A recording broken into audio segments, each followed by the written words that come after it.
You just tell me.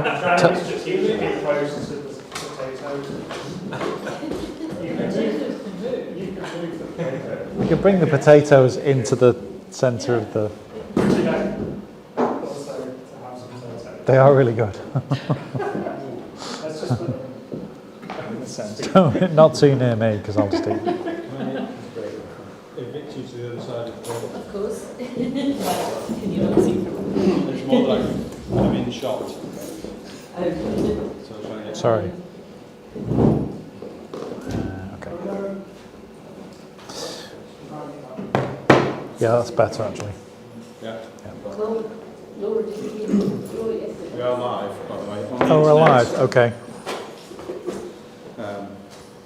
So I don't know how well this will come up, and I mean, just lean towards Ross, the microphone. You could say, obviously. I'm assuming that you can all hear me wherever I lean. Thanks all for coming to the DoES Salon, third event. And what else do I need to tell you about? Probably not too much. We will, the next one, the event is not yet. So if you join the group before I get it out, you will get an email to tell you that the new event is live. But next month, Luke will be telling us about his fuel cell work, which should be super interesting. So I've got the blurb from him and stuff, but I have been too busy today to get it actually published as an event. But that will go out sometime this evening probably, or tomorrow at the latest. And will be the second Wednesday of the month, obviously. We're going to skip December because it'll be too close to Christmas. And then I'm not sure who's going to be speaking in January yet, but yeah, talks will resume second Wednesday of January. Yeah, like I think that's mostly all I need to tell you. And then we're going to hear from Dr. Ross Dalziel.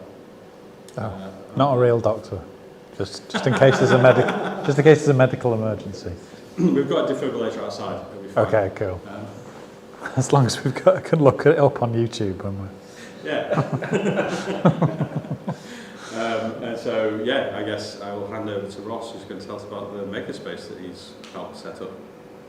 Yeah. Okay. Hello, everyone. Yeah. So my name is Ross. Almost all of you kind of know me. Some of you don't know me. So you'll forgive me because I'm going to do a little bit of a history. So what I was going to talk about today is that I've ended up running a makerspace in a charity for people with neuromuscular conditions. So they're anything from various kinds of muscular dystrophy, like I have Becker's muscular dystrophy, and there's another famous, more common kind called Duchenne muscular dystrophy, which affects you when you're younger. And basically, I'm going to talk how that's kind of happened, and I thought it would be good because I think most of us are sort of interested or maybe have connections to like maker culture, and just doing this talk and reflecting on how I ended up doing a makerspace thing, when I thought in some ways that I'd maybe, I don't know, I'd maybe sensed that the maker culture had reached a sort of zenith or something and was on a sort of, had plateaued, and maybe was I still interested in it, but anyway, I've ended up, I am still interested in it, and I'm sort of helping people make one. So I thought it'd be a good chance to just reflect a little bit on that, and we could maybe reflect a bit on the history of DoES, and maybe what are the futures for, I don't know, very social-based making technology, how you make technology with people when there's all kinds of quite toxic and kind of crazy debates about various kinds of technology that we all sort of know about. So Let's just, so I'll tell you a little bit about the organisation. So we're called the NMC Makerspace. So NMC stands for Neuromuscular Centre. And this is our tagline that we've came up with, because we do a lot of the making we do is related to people's needs, and most people's needs in our community are to do with access, mobility aids, and then a lot of it is also to do with how you support, how you live with disabilities. It's a lot of it about the social model of disability, which we're like really into in Neuromuscular Centre. And if you're not familiar with that, that's the idea that people are not innately disabled, it's just the design of the world that makes them disabled. So if you change the design of the world, then people aren't disabled. It's not like even if you've got neuromuscular dystrophy, you're not necessarily disabled. It's just a kind of thing. So it's making accessible tech together is our little tagline.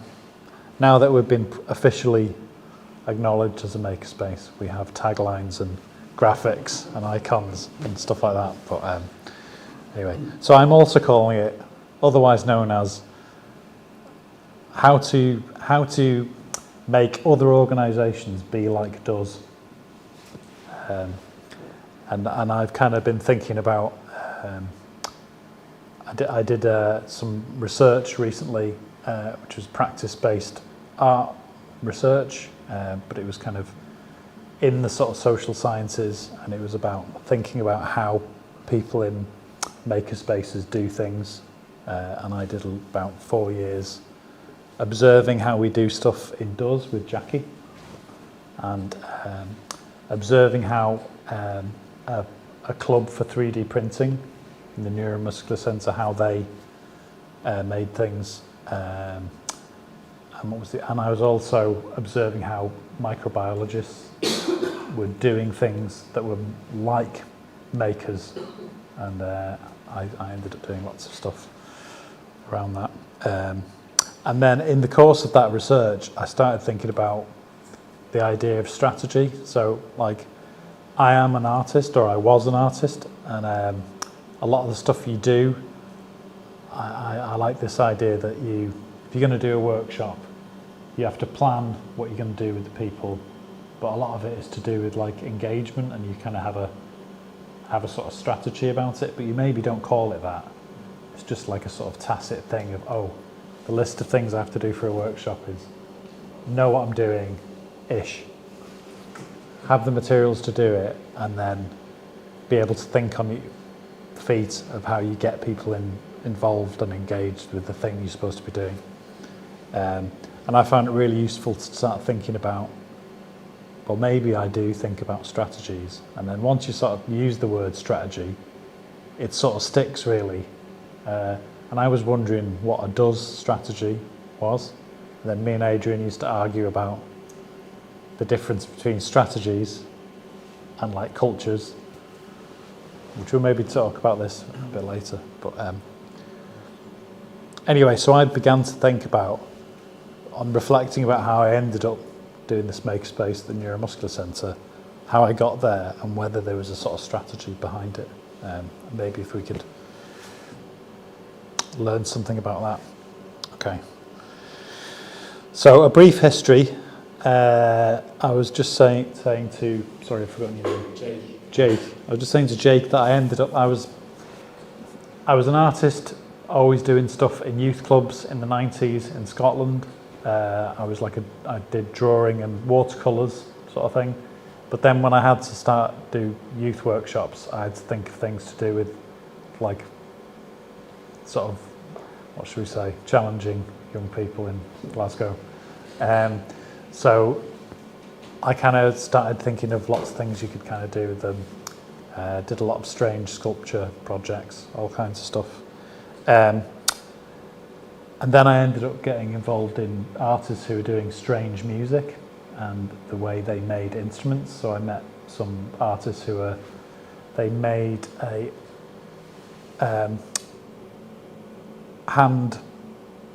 a manual powered knitting machine. Not a knitting machine. A wood turning device. I don't know if you know anything about wood turning, but you can get a kind of wood turning lathe that's electric, but there's also these ones you can push with the pedal, and they'd adapted a wood turning lathe to make MIDI, which is like they connected to lots of different electronic instruments. So I was working with a lot of people who were like, they were kind of musicians, they were sort of artists, and just through chance they had to become kind of like open source software developers in order to make their instruments the way they wanted to make them. So that's how I ended up doing techie stuff, really.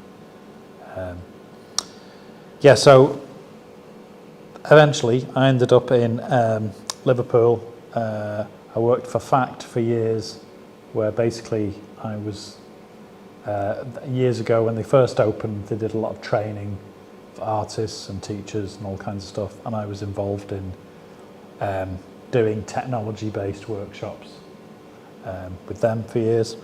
Had my own studio for a bit, and then I moved into DoES in 2015, I think, in the old building. And that was where I started to get really, I think I went to a maker event in Newcastle in 2009, and I think Adrian was there, and maybe a few other people.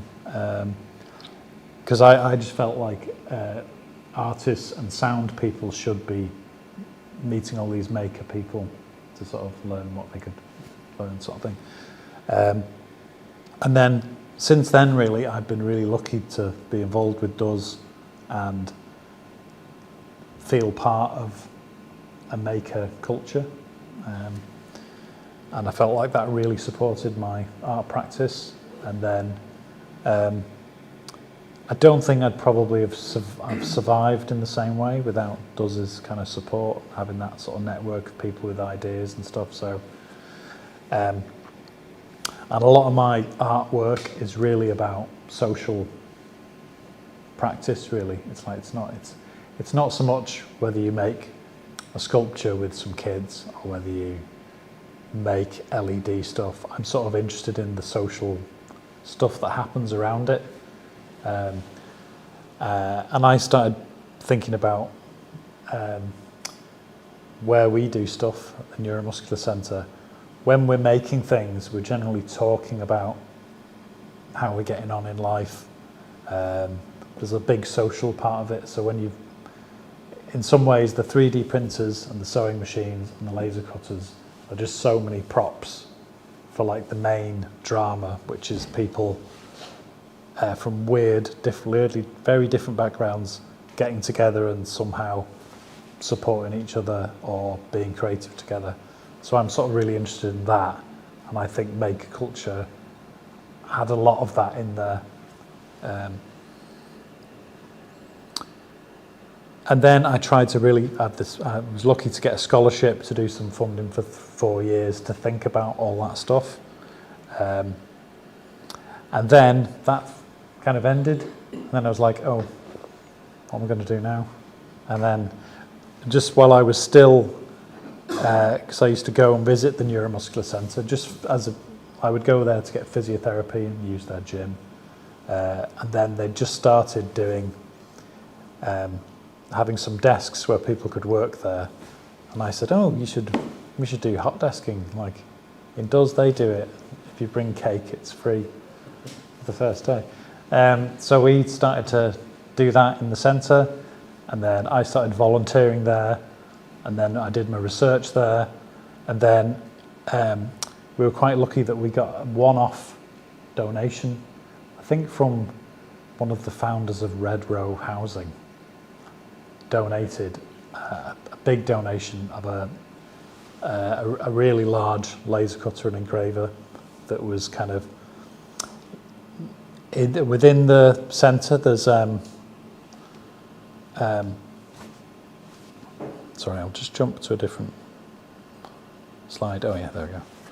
So there we are.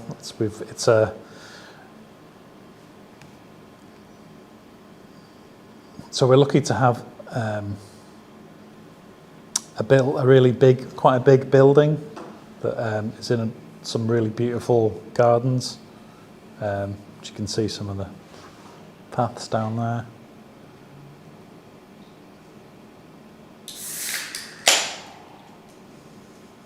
That was a good sound. That was really good. We should record that. Hold on, where was I? Oh yeah, okay.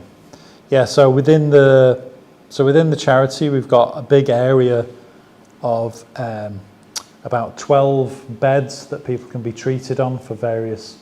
We get everything from people with disorders like mine to people with spinal injuries, people with issues around mobility, and so there's this whole area where you can get clinically treated. There's an accessible gym using equipment that, like, you know, most gyms you'll have either the weights jump in sort of kilograms or 10 kilograms, 20 kilos. This is like you've got fine-tuned things so you can have a resistance of 0.1 of a kilogram, which still, even if you've had severe muscle wasting, still doing weights with 0.1 of a kilogram is really beneficial.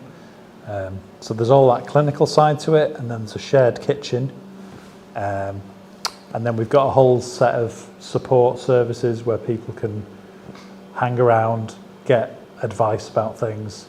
Often you'll have people, they're coming in for some clinical work. We get kind of referred to by your GP.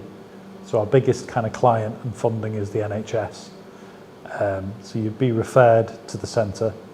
We're also actually the only place for neuromuscular conditions in the whole of Europe. So people from all over the country, it's the only national place that does it. People from all over the country come to visit. And then all this kind of support stuff, you can get advice about. So when you come in for your referral, you might do some clinical work, access to the gym or something, but then there's all these other services. If you want a bit of advice for what benefits there might be available, different kinds of mobility aids, it's all kind of there. And within that there's also a social enterprise, so it's a commercial design company. So they do sort of short to medium run design and print services for the whole of Cheshire. They have some big national clients as well. And it's also a place where people who with neuromuscular conditions can be employed there.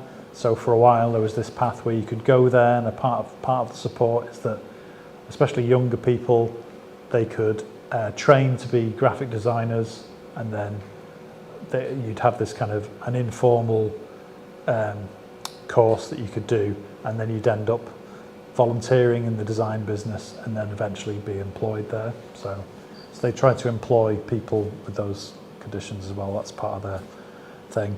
So when we got this big laser cutter, they needed somebody to run it, and I knew how to use laser cutters. So I started supporting all of they do a lot of work for sign writing, signage stuff, so we were using the machine for that. And then we started making things on Etsy, which were just kind of small little products that we could sell to people in the community and nearby, to just sort of offset the costs of the centre, really. So we did that for quite a long time.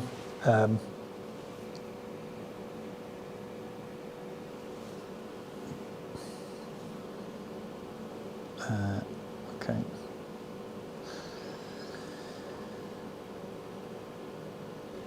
And then, so basically,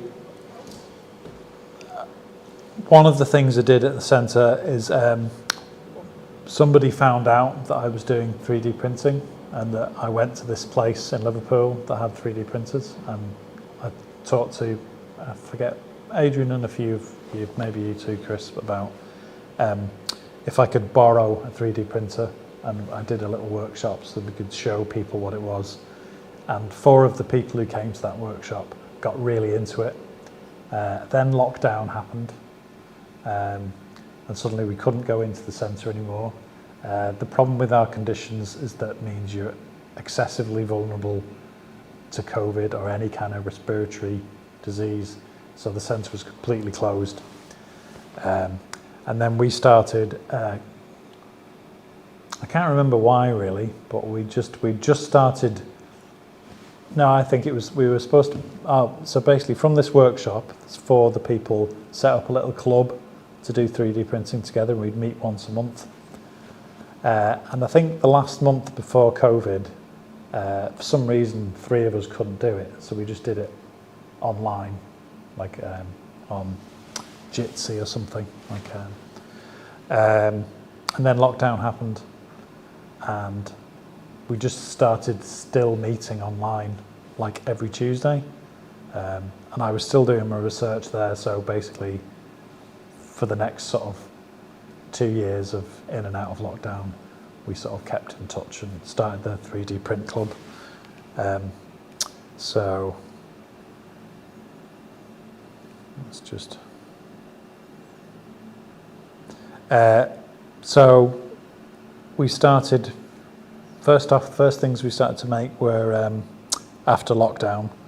No, actually the very first thing we started to make were kind of custom wheelchair controllers. So you can, that's probably one of our popular things, is that people make either novelty Star Wars themed, inevitably Star Wars themed controllers, and also some people like have very limited like motor movement. So you can see there that middle one, Paul had a much more sensitive joystick, and his finger would just rest in that little recess. So that the first thing we started to make were 3D printed objects that would fit each of us, depending on what they needed. Then we started making some PPA, like some face mask stuff, when DoES were doing it at the same time. We did a bit of that sort of thing, and in a way that was strangely was my way to sort of explain what DoES does as well, was to sort of tell them about the PPE project. So we were also lucky, just before lockdown we got, the fundraising team managed to get some money to buy a Prusa Mark III S printer. It was just like a really sort of reliable printer, and so one of the people who worked there, she took that home, and we would design stuff online, and then she'd make things at home. Yeah, so these are just, we started off using Tinkercad, which we still use today. We've just started making stuff with Fusion, dabbling with OpenSCAD stuff. So yeah, so this is like an old. Adrian found an Ender 3 that I took home, and I was using it. So by the end of it, a few of us started buying their own machines off eBay, and by sort of the end of lockdown, all the people who had just come to that workshop were much better at 3D printing than I was. So, and those people still come in every Tuesday to do that kind of stuff. So we're just sort of lucky that those people, in a way we all need to keep coming back, because the centre is so important for us physically and sort of mentally. So that's what keeps it all together. But at this point, I sort of would tell them about maker culture, but nobody really connected to it or felt part of it in a way. They just knew, oh yeah, there's some cool people doing that sort of stuff.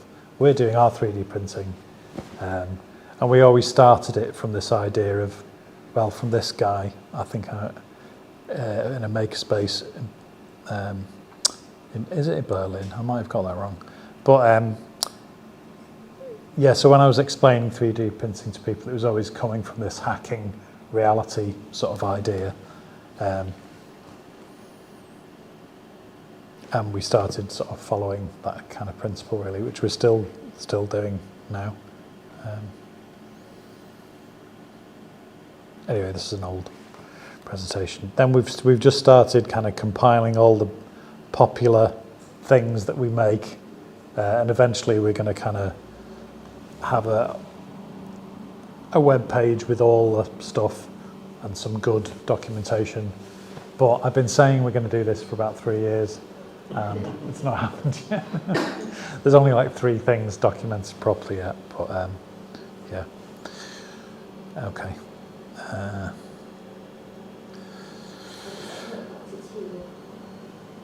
That was, do you remember we tried to do the batik type thing?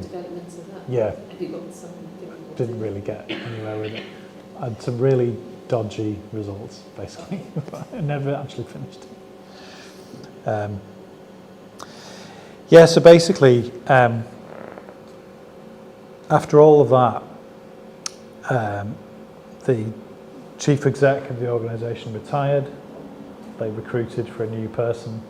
A new person came along, didn't really know the NMC. Asked me what I was doing, saw that I was making things with the design and print company, and then just asked me, like, you know, how did you get into this? And then I started telling him the whole makerspace culture thing, which he'd heard of but hadn't really come across. And really, because the stuff we were doing with the commercial design company, and this is what I found when I first got a laser cutter, is to actually make like a commercially profitable enterprise. You had to run your machine 24/7 nearly. You probably could do with at least 6 machines, and you need enough people to keep it going. So when I first got a laser cutter, it was just I was sharing it between my wife and 2 young architects, and we all used it for different ways to support our things. And we ran it pretty much 8 hours a day, and we couldn't really, all we could do was break even and pay for our studio fees and stuff like that. So we realised to actually make it work as a commercial venture. And so when the guy asked me, who's our new chief exec, about the commercial stuff, I said, well, it just won't work. You'll never make it profitable unless you do it like this.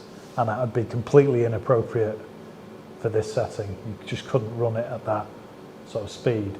But you can use it as a tool to support the whole organisation, you know, and think of it as something that supports stuff. And then we just talked about how, and interestingly, probably one of the oldest employees there, she'd, I have a habit of like playing things down a little bit, so I wasn't really bigging it up too much. But she said the amount of sort of support that she saw the community get from making things together. It wasn't the fact that we made really useful things. We did do that a little bit, but sometimes they lasted, sometimes they broke. But the main thing that kept going was that it kept all these people together, and they were able to support each other. And it was that idea of, so I told them that idea that I thought, you know, what you made and the electronics and the 3D printers, they were just the props for the people looking after each other. And they kind of went with that, and that's the sort of, so in a sense they've kind of like bought into the idea. And I was like, well, you could call it a makerspace if you want. I mean, I don't know if that term's, I don't think it meant much to them, but they started to really get, well, you do make things in a space. So they're doing all this stuff without being aware of makerspaces as a thing. Partly because I never really pushed that too hard, because I really wanted people to just do the things they wanted to do. And if I could call it, if it was useful to call it art, then I would have, but it wasn't. If it was useful to call it as makerspace, it wasn't. But now it is, because it kind of gives this thing to it.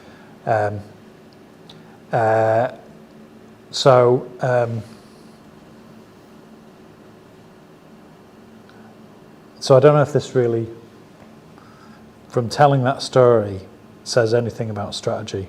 I think the thing about what I realised was that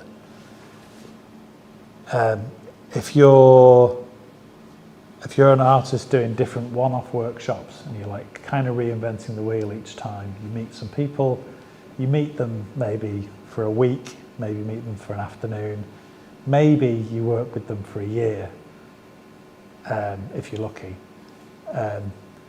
You can only do sort of so much, but it's so much richer if you manage to actually work alongside people for a really long time.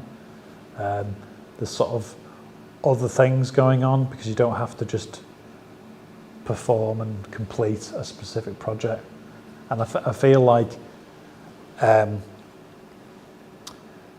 just being based in DoES for all those years, I picked up on those sort of cultural things, and then the idea that the people in the Neuromuscular Centre who've been coming there, some people have been coming there for maybe 35 years. It's about 40 years old, the organisation. And just gradually working with them for longer, there's this kind of,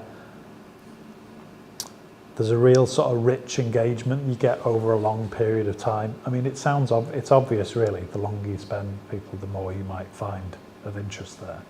But so much of like art practice is about instant and, you know, making products. It looks like it's this instant thing that you've got to sell at the moment when everybody knows there's this years of rich history behind every product that we've all at some point tried to make. And I suppose I started thinking, well, what if that was a strategy to just say, oh, I know, I'll try and find a way to sit with people and work with them for a really long time with quite open-ended goals and objectives. And of course, along the way, nobody's going to really pay for that. But you find a way of doing the work you have to do outside of the makerspace. If you think about how DoES has kept going, and we've all had our day jobs and different things like that, I started to think that would be really nice if you could say that was a strategy. And really, I'm just looking back at history and adding that on. But I think that could be a nice approach to say, if I'd have known this 10 years ago, I don't know, I would have maybe thought it was crazy, I don't know, but yeah, I suppose it made me just think, well,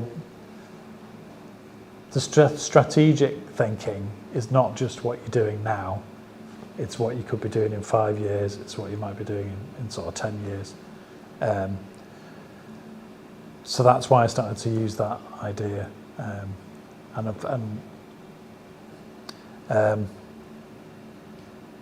You start thinking, you know, maybe I would have done things quite differently if I'd started with this idea.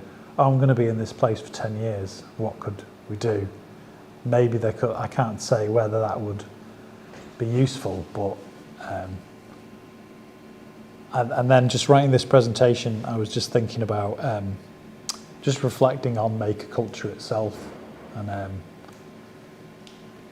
I feel like it's plateaued, but it's sort of still there. We're still here. People are still making things with technology.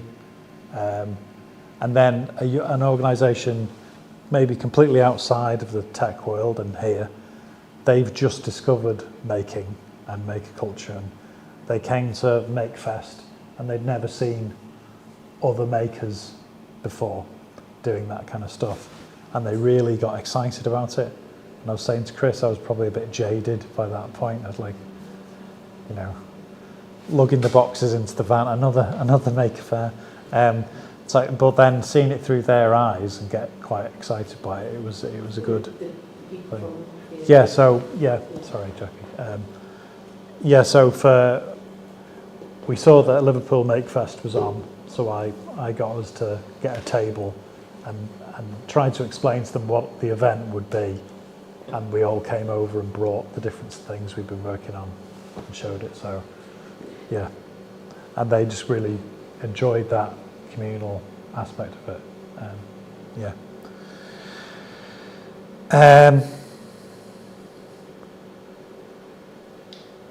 Yeah, so I suppose I was just going to try and talk to all of you who are here now and just think about how would you do that kind of thing? How, if we wanted to think of 10-year projects, how would you do that? I don't know. Or do we feel like the Makerspace thing is sort of still going? Is there another 10 years that in DoES, I suppose? I feel like we've just sort of started, but I don't know.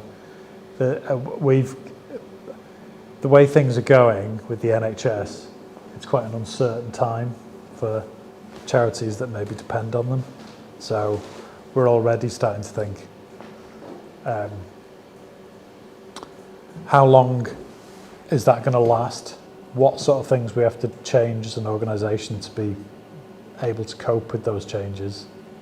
And then I'm thinking in the Makerspace, when times get really hard in 3 years, or 4 years, 5 years, how are we going to still justify doing the things we're doing with 3D printers and sewing machines? And that strategic aspect, you start thinking, oh, well, it's all very well just hanging around forever with people making things, but maybe we do need to have, in 3 years, we should have a viable product that's maybe for wheelchair users that we can point to and say this potentially could become a bigger commercial thing. So that strategic thing of just wanting to hang around with people for 10 years, you start to think, in order to do that, we'll have to have some real legitimacy, and it's got to have some commercial. If it gets to the point where they have to choose between our Makerspace and the clinical care that people need, they're going to choose the clinical care, of course. So it's how we can stay in there. But Yeah, sorry. I don't think the Makerspace is going to be able to carry on making things at scale once you come up with something, so it's going to have to be something that changes and is related to needs at the time and that sort of thing. Yeah. I think, because, you can invent things and stuff, but someone else can make it cheaper probably, Yeah, of course. Just, Yeah, I do get a lot of stuff where someone asks us to make something and then we realise, oh, you could just buy this on Amazon. It's like, so. Yeah, so it has to be that you can make that special in some way, or, like for a place or a person or whatever, that it's going to be important that it's different. Yeah. Or you're getting to other value, I guess, like training people, giving them an activity. Yeah. Because it doesn't have to be 100% justifiable, I guess, purely commercially. If you can still demonstrate that you're a benefit to the institution, giving other value. Yeah. It's interesting when you talk about, your 3 years, sort of 4 year, what might the strategy be? Do you go to that commercial product side? But your story isn't about that at all. No. Your story is about people coming together, doing slightly unexpected things, and finding adjacent things that like when you started off design and print, then you have a laser cutter, you're doing sign making, it's adjacency. So I would think a different approach to your, strategy.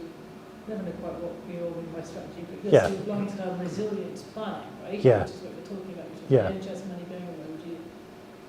Maybe you should be looking at adjacent community, like people in adjacent areas where you could build connections. Yeah. And it's not necessarily an obvious business model, but ways that you can keep being together and supporting some shared infrastructure, your printers or whatever. My mind actually goes to two things. So one is like repair cafes and repair spaces, because I feel that's, in my mind, coming from a slightly different mobility kind of thinking area.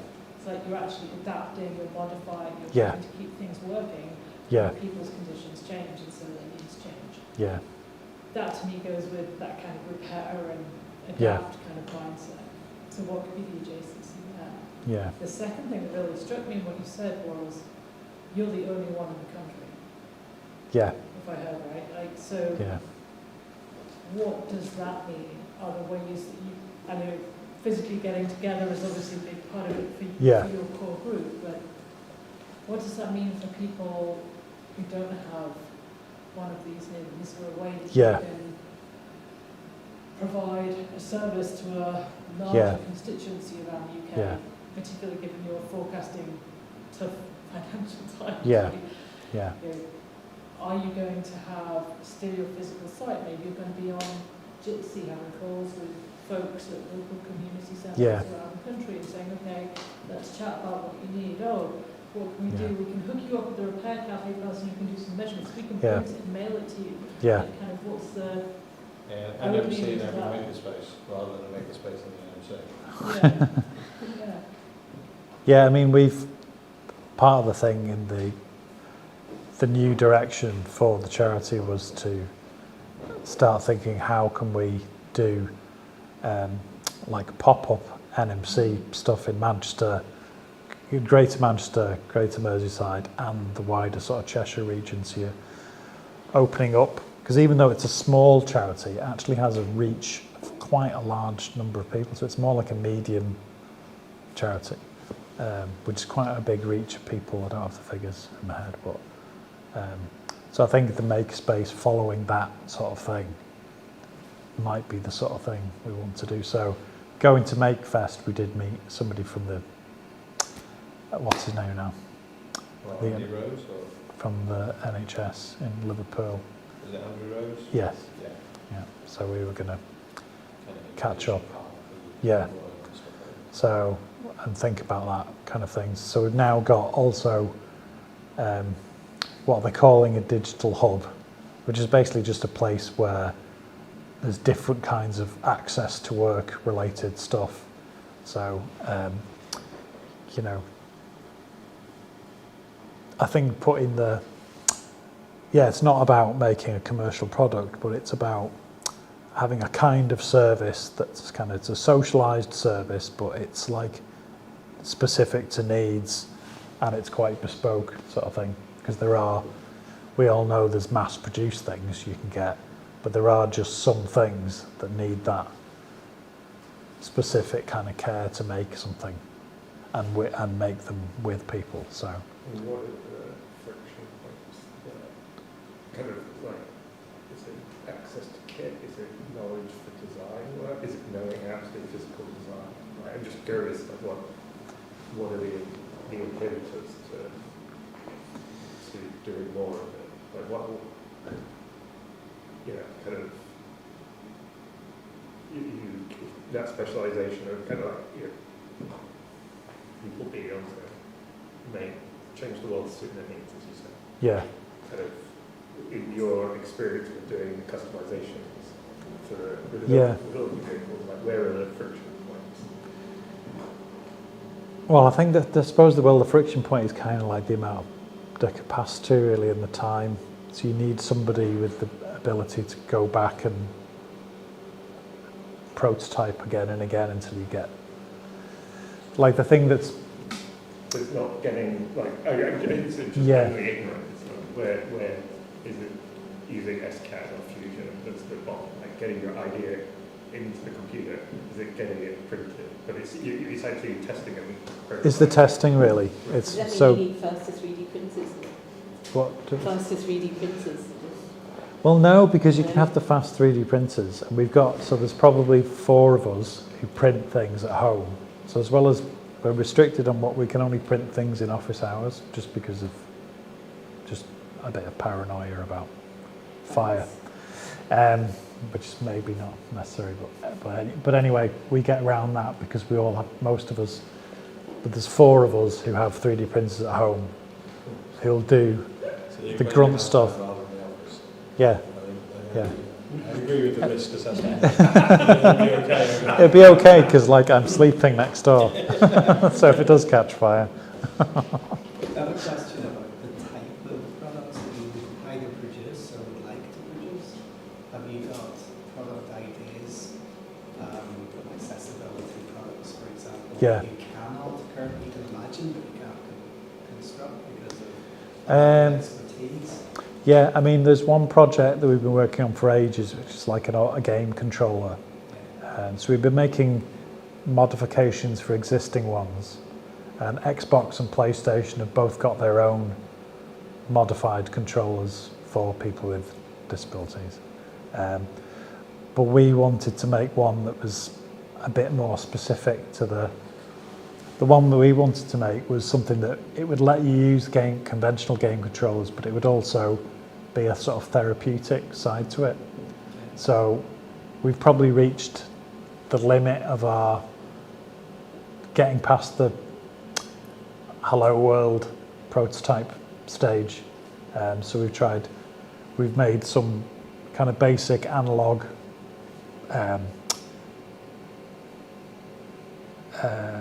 conductive thread based gloves.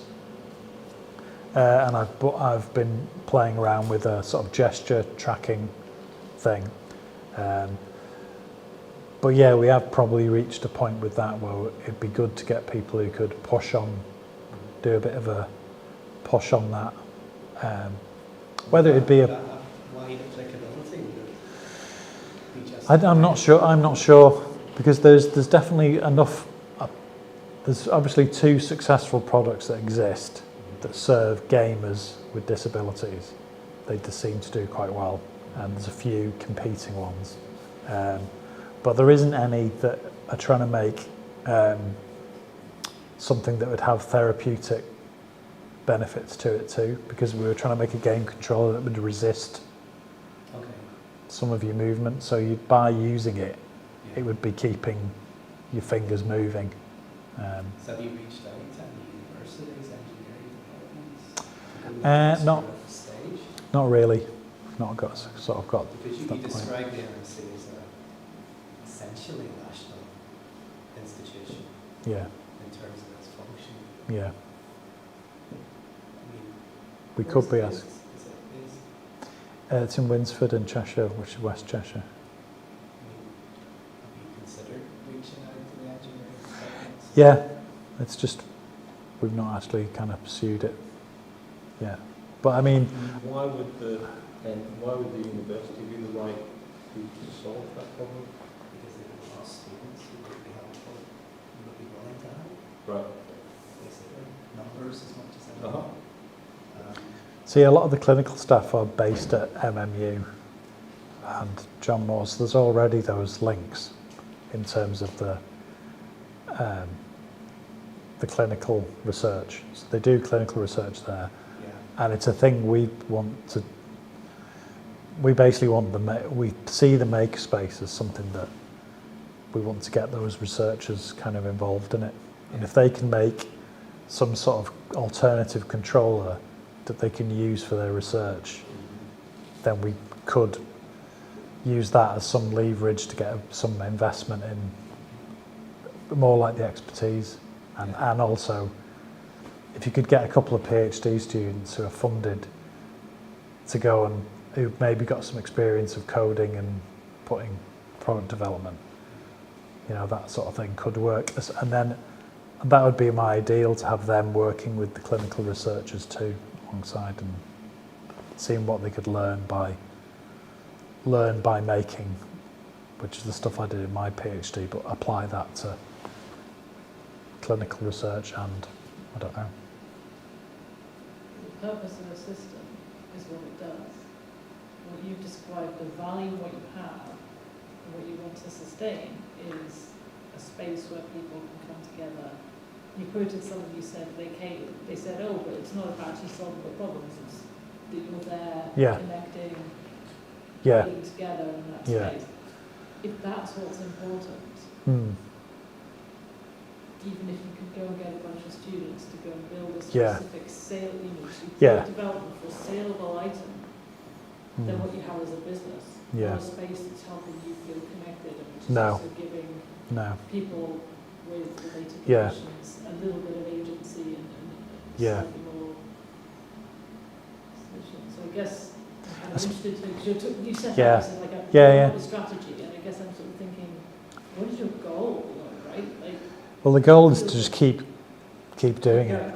So Yeah. then what enables that? Like, does running a product business give you profit Yeah. that enables you to do that? Give you reputation? What's your theory of change? Sorry. I think no. Social change, like, theory of change. Yeah. Because it feels like you've got your goal and you're going to have to come at it sort of roundabout way to make Yeah, I think approaching it's that just it is to do with the reputational thing. I think that's the thing that I'm good at the socially bit, but I will consider product development if I have to, absolutely have to, which is probably a bad strategy for making products, but I don't know. I'm sort of trying to find just different. I'm just trying to think what are the different sources of investment you could have, whether it's time, money, or equipment. I wonder about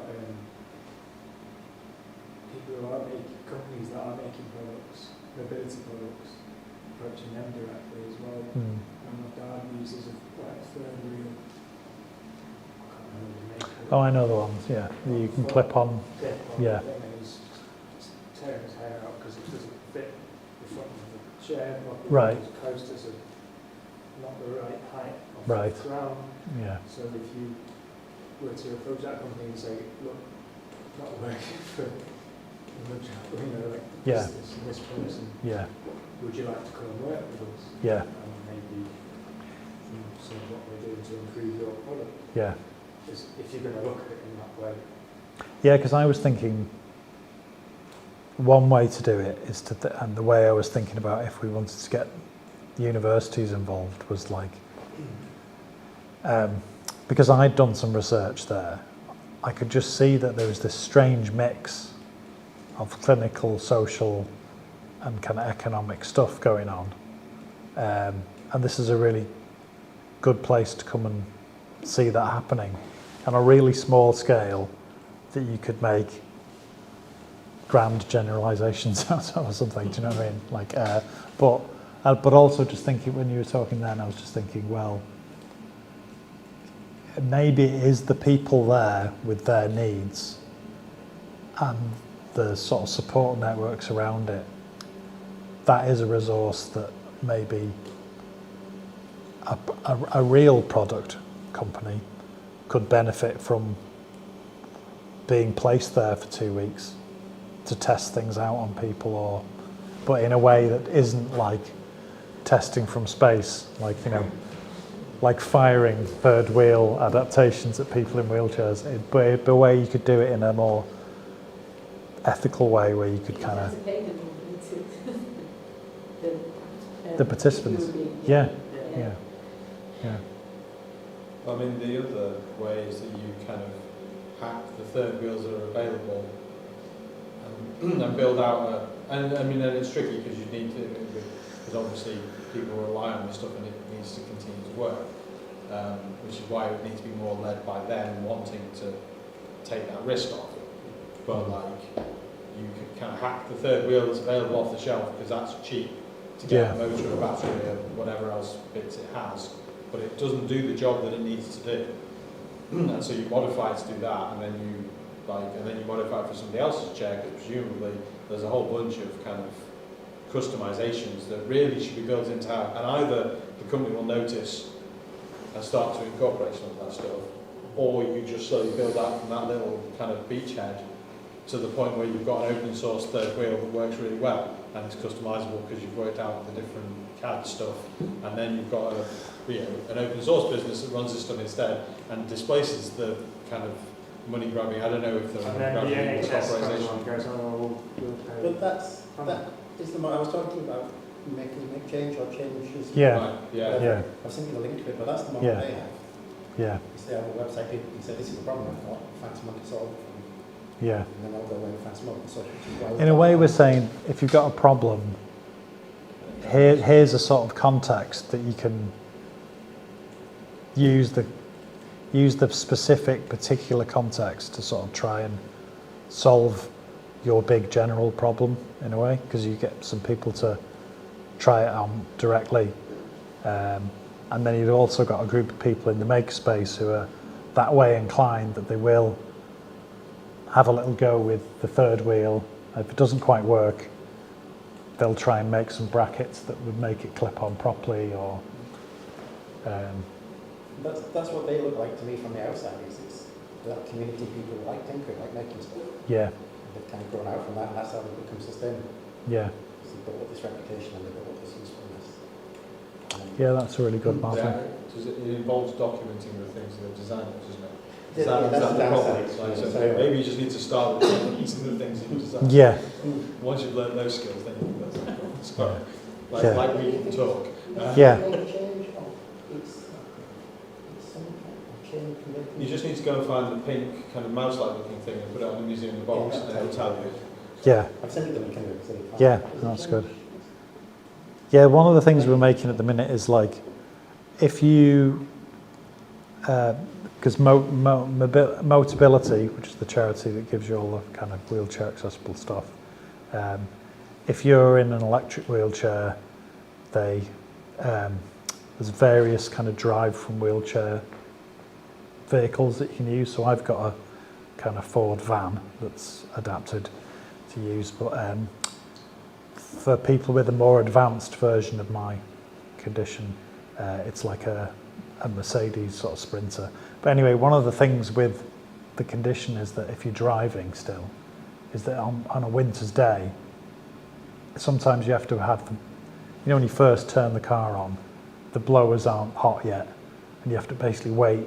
So sometimes some people have to wait until their hands have warmed up for them to sort of safely drive. So we've built a kind of thing that fits Mercedes Sprinter's air vents, that kind of basically is a big sort of flexible hose, 3D printed parts, that blows the hot air directly onto Paul's fingers, so he can basically drive. And if it is a cold day, it just keeps, if that warmth just is the difference between him feeling confident driving and not. So it's those sort of problem things where we've just basically, because of Paul's needs and his vehicle's there, and he also comes there for physio, it means we can just make one version, fit it. It's not quite right. Oh, it falls over when I go around the corner. And we can have those like prototyping like 7 times until you get something that's right, sort of thing. So maybe sort of promoting that as come and do prototyping here might be the way. And also like proving the value of what you're doing to the people that are actually doing it as well. Yeah. I look at you, which is Yeah. I've almost just naturally, like, this is what we need, and they just did it. Yeah. Because like this sounds like you go, oh, would you need to be a makerspace to need to be doing all this stuff Yeah. in this particular framework. I think part of the valuable thing about makerspaces for me is that there is a lot of documentation. There's a way to involve people in this movement. We've already played all this stuff, and Yeah. the value that they got out of it is the documentation of it is sparse maybe sometimes, but it's there. And, Yeah. just prove to yourself that you were doing this. Yeah. It's worth doing this thing. Yeah. I mean, yeah, I'd say that the people have got the making things as a cause and a thing to work together on. And maybe if you were getting other people to come in and prototype stuff, that would be different. So it wouldn't give. Yeah. I'm not sure. Might not work. Yeah. You just need to be building out, because we've got an ageing population, so more and more people are going to Yeah. need kind of adaptations to houses, to vehicles, to all sorts of stuff. Yeah. And you guys, you've got a load of experience in that sort of stuff, so maybe that's Yeah. where you just, and I don't know how because you need to solve that. You're not going to be a place that people come in and you will solve their problems. And No, therefore take it's, on all that's that that's risk. the thing. Yeah. But maybe there's something there in the. I mean, I suppose the Yeah. repair cafe is a little bit like that kind of thing, because Yeah. they don't guarantee they're going to fix things for you, and like Yeah. it's in theory more about you learning how to fix things yourself, whilst there's somebody who knows what they're doing kind of sat alongside you. And I don't know how much that happens and how much, given the sorts of people who like doing repairs and stuff, I think there's a lot more just like, oh yes, I'm just doing it like this, there, it's fixed for you. And people who come along don't necessarily want to. Yeah, totally. Yeah. No. But there's some of that, like, chipping away at some of that sort of thing. Because the more people do those sorts of things themselves, the more you can kind of build upon some of that. Yeah, because we do have somebody, well, with starting a repair cafe this month and that was basically just somebody in a chair like this who volunteers on reception, but if people have problems, he just talks to them.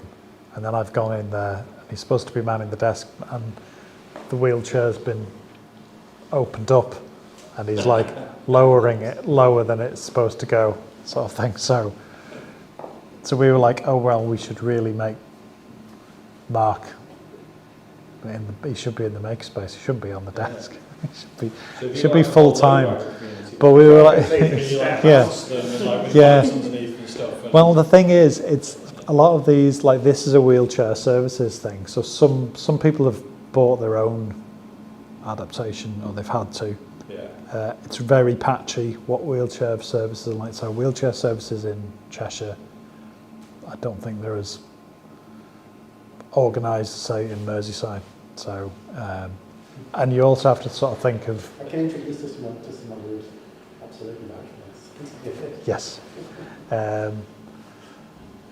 But yeah, there's only so much.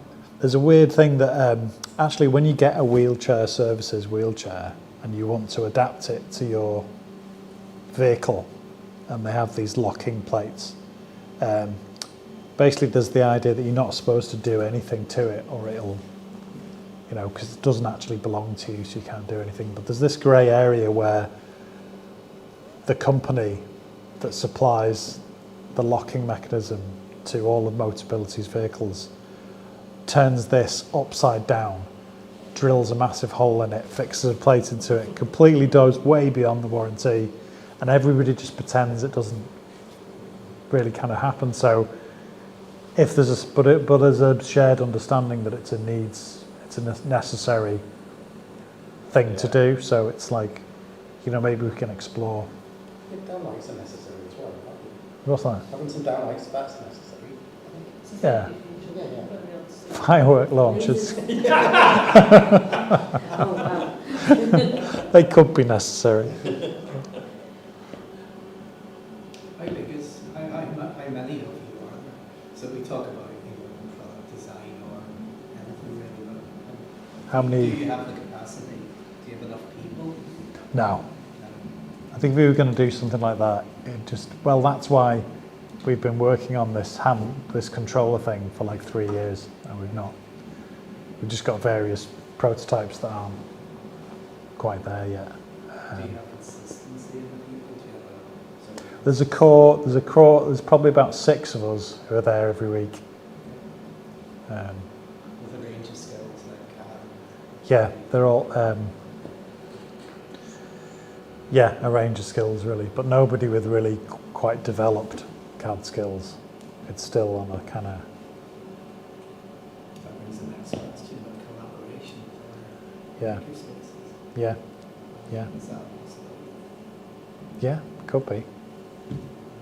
They have visited here before on Makerspace. But it's probably too early for you, but we all don't know what's happening. You also talked about your goal being you said investment, right? You're worried about future when the money goes away.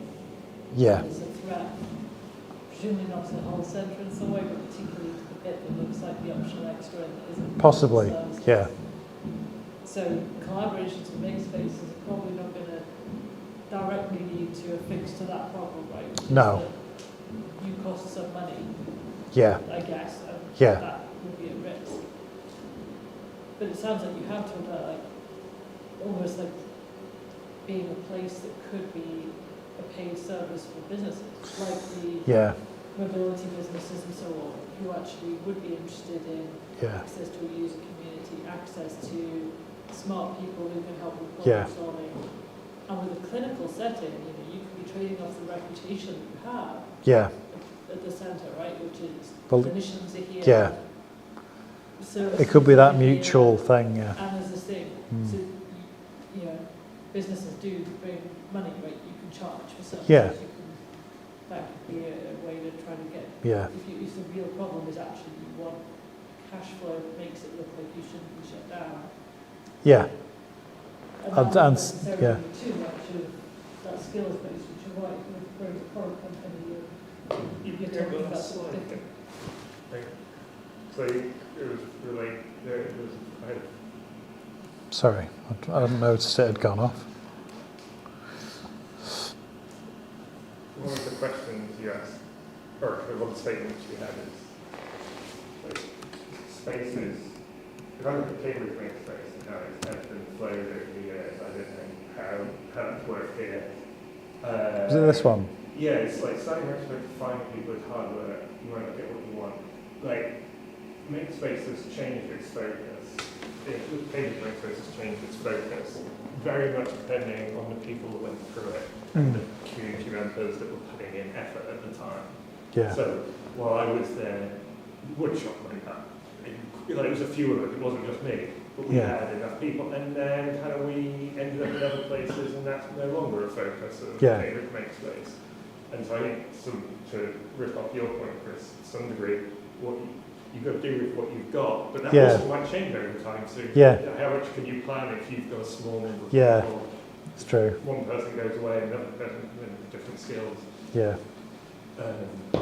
That's adding to the problem. But I Yeah. think it's these places change that make it hard to do some strategy, I think. So, Yeah. So maybe there is a limit to what you can plan for, and except for stepping back one and saying we will foster whatever, Yeah. and Yeah. find a way to work within that at that level. yeah. Not at we're going to build this thing because Alice knows how to do mechanical engineering and Bob Yeah. knows how to do CAD. Well, if they're not here in a year's time, then Yeah. But if Bob and whoever, sorry, Alice and Bob. Alice and Bob, sorry, our This friends, topic if is our, good, wow.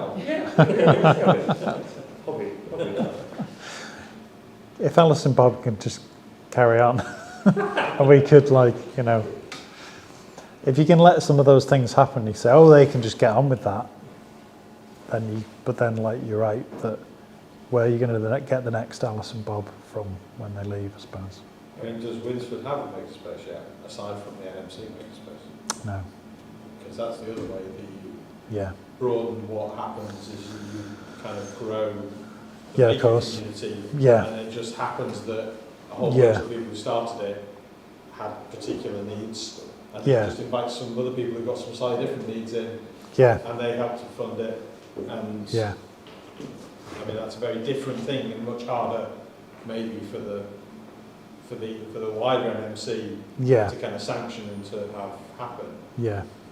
It's a bit closer to the social model of disability thing you were talking. Yeah. You're actually not segregating disability.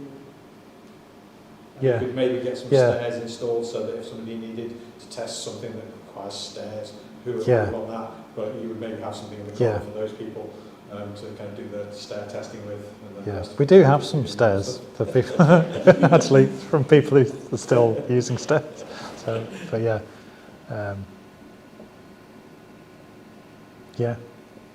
I like to visit. I think it's really exciting. Well, you're all welcome to come and visit. We need to Charging organise it. for tours. You should be Well, getting that's the them. thing. That's the thing, you see. Coming to you later, don't you? When's Maker Day? We're not having a Maker Day now till January Okay. because Christmas gets a bit chocker. But you'll be the first to know. Could be a Does Epic trip. Yeah, it's a nice space. I have visited. Yeah, it'd be good to see if you see it after Christmas. Yeah. It's moved on a little bit. So how often are the people coming in? Every Tuesday is a kind of like our open, anybody come in on a Tuesday. And then I'm in on Mondays and Thursdays, and people come in anyway. So Have they got access to it when they want? yeah, Yeah. apart from Wednesdays and Fridays. So Are there from like public or for just your? it's kind of for our community, but we're quite relaxed about what that. So it's because a lot of, and that's got it's in all seriousness, it's also like it's not just the person with the disability, it's their family. Some people have a friend who does the care for them, or that widen it. So we're really open to the wider networks of people. So if you can bring friends, and we do sometimes get people who've just somehow found out that we do 3D printing, and we made like a local person who makes 1950s clothing for dolls. She found us and we made some ice skates. So,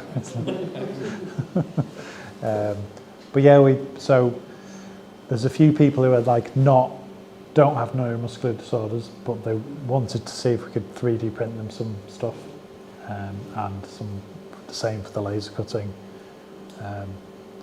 So some people, because they have to come and collect the thing they've ordered, they'll be like, oh right, I didn't expect this. But then sometimes it does feel like it still feels like people have that surprise. We're not quite really, it sounds a bit ruthless really, but we're not like fully using what we've got, I don't think. So maybe the strategic thing is just trying to take a step back and like doing this, it's been really helpful just having all your perspective on that. Maybe So that's it might what be a good... Makerspace really is that like people come in and go, oh, I didn't know you were here. Yeah.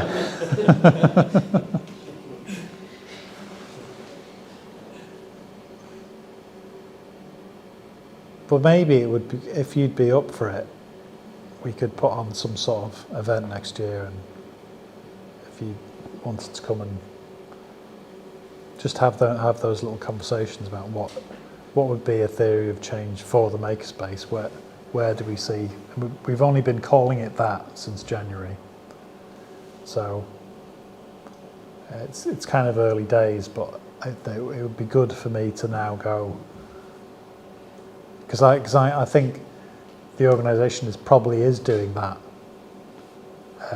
but it'd be good to do it specifically for what we're doing, maybe. I think they'd enjoy that. I'm still into funding your adjacent communities, right? Yeah. Because it feels like you haven't talked much about, you've talked about DoES, you haven't talked about other networks. And yeah. it makes me think, what would be the dream event I would put together if I had the energy to put together an event? Yeah. Maybe I would say it's a day, and we get in the people whose name I've already forgotten, and other people who are doing Makers making change.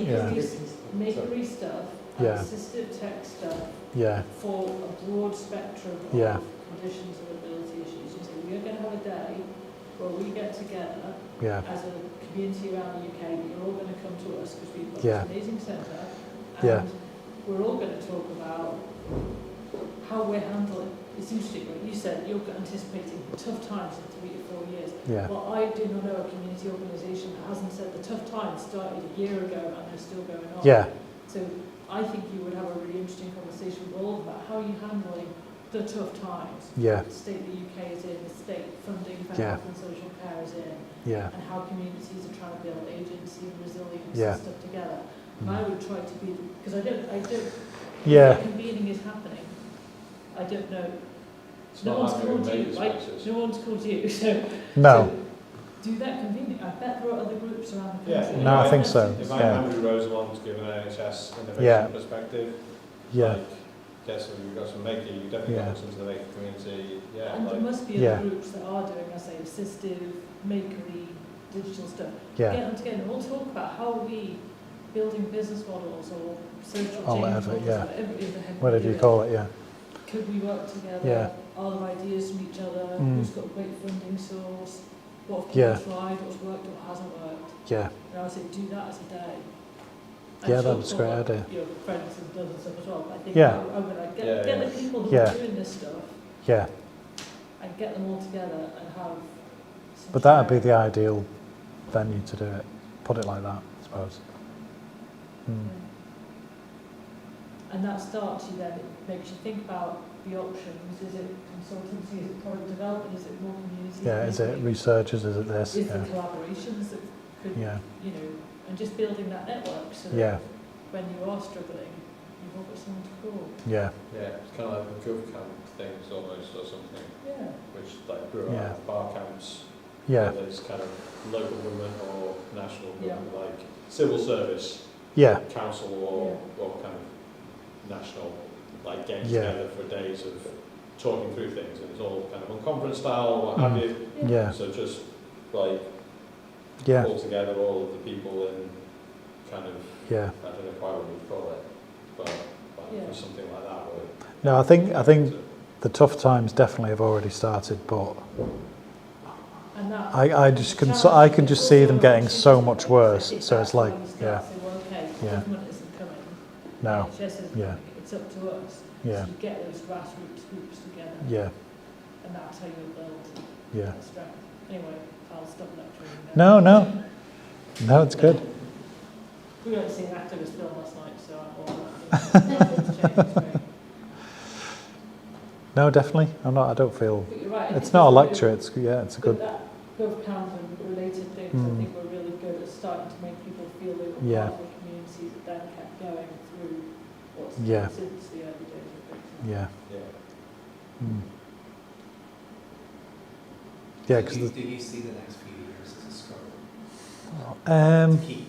not at the moment. I think we're in like a sort of good position in the sense that it's still, because it's the only place where you can get that kind of clinical care, then it's like that uniqueness means that it won't just be, it won't have the same decline that just the general social cares have in crisis. So in some ways I might be wrong, but I get that as not an expert, but I feel like they're relatively safe in a sense, but also, yeah, the potential for things getting so much worse could like mean that places that are in the position they are now, will just seem like impossible in 4 years, sort of thing. I wonder about pressure on individuals as well. As what? Sorry. On individual people Mm. that are attending and making that space what it is. Mm. That's going to just increase. So Yeah. Pressure. individual people. Their feeling of the pressure, you mean? Yeah. Oh, yeah. Financial or otherwise. Yeah. So even if you're as an institution, not directly, I don't imagine it's the case, but Yeah. it's the people that make up that space. Yeah. Need that net of Yeah. that network. Yeah. And another thing is that like makerspaces in general might be better off providing more basic type machines like sewing machines and things like that Yeah. you can use for fixing stuff. Yeah. Rather than, you know, that might be really helpful to people. Yeah. Well, yeah. So we've got more sewing machines, So, more yeah. working sewing machines Yeah, than yeah. working 3D printers now. So. well, are they ones? You know, the bits of wheelchairs where you need particularly tough sewing machines or something like that. No, it's more like clothing. Yeah. You just need to change. You need to adapt clothing. Yeah. It's getting a good pair of workshop jeans that fit wheelchairs and stuff like that. So there's quite a lot of Yeah. that kind of stuff. Done a lot of like underwear hacking as well, because if you've got the more technical underwear that you need, What being female, then well for both. everyone. But At the other end, that's been a really good way in for people though who weren't really interested in what we were doing, but are now that there's a sewing machine there. So. I Sorry, was Mike. interested at the other end. Is there a machine that you wished you had access to that you've not been able to get access to? Or kind of any of the ideas? I'm trying to think of one that's not just my personal thing, that's the most useful. People like the idea of an embroidery machine and a milling machine. A combined one. No, not combined. No, separate. And a synthesizer attached to it. Yeah. Guys are running again if you're making the carrying parts, for instance. Yeah. I think there's quite a few things that basically we prototype, but if we could mill them in steel, they would really work.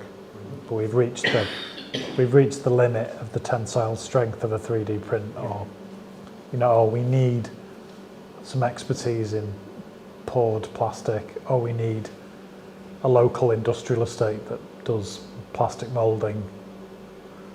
It'd be like we've just made contact with like a local firm that do sheet acrylic, and they're going to help us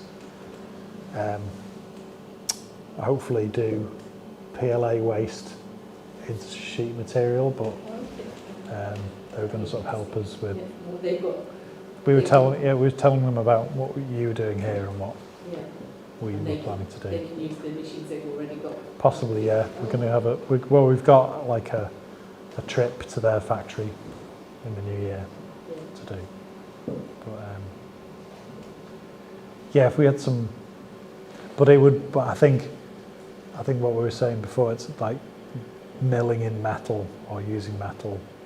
It's a whole different set of stuff. We've got like a men in sheds, like wood shop that can make benches and picnic tables and chairs and stuff, all kinds of furniture and woodworking stuff.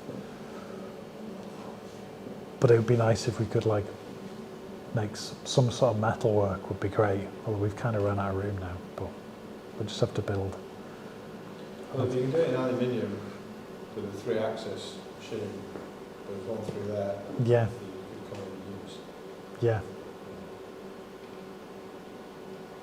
So there's one little bracket project that would be good for that. We could come in and.